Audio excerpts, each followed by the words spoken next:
السلام علیکم ورحمۃ اللہ وبرکاتہ۔ ناظرین، آپ دیکھ رہے پبلک نیوز لائیو، میں آپ کا میزبان مولوی مجاہد۔ آئیے آج ہم آپ کی طرف خبر لے کر آئے ہیں کہ مغربی بنگال سے جو خبر آ رہی ہے کہ بنگال کے وزیر اعلیٰ ممتا بنرجی تیسری مرتبہ مکھیہ منتری کی شپت لینے کے بعد حلف لیتے کے بعد ایکشن موڈ میں آ گئی۔ ریاست میں بڑھ رہے کورونا وائرس کے معاملات کو دیکھتے ہوئے ممتا بنرجی نے کئی احکامات جاری کیے۔ ہم آپ کو تفصیل سے بتائیں گے، آپ ہمارے ساتھ جڑے رہیں۔ وزیر اعظم کے مطابق بنگال میں جمعرات سے لوکل ٹرین بند رہیں گی۔ اس کے ساتھ ایئرپورٹ پر سبھی مسافروں کا RT-PCR ٹیسٹ کیا جائے گا۔ ساتھ ہی ریاست میں ماسک پہننا لازمی قرار دیا گیا ہے۔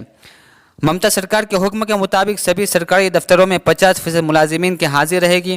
وہی shopping malls, complex, swimming pool کو اگلے حکم تک بند کر دینے کا حکم جاری کیا۔ ریاست میں سماجی، ثقافتی، تعلیمی اور تفریحی پروگرام پر بھی روک لگا دی گئی ہے۔ وہی ریٹیل سامانوں کی دکانوں کو صبح 7 بجے سے 10 بجے تک اور شام 5 بجے سے 7 بجے تک ہی کھولنے کی اجازت دی گئی ہے۔ ریاست میں سبھی سیاسی پروگراموں پر پوری طرح سے روک لگا دی گئی ہے۔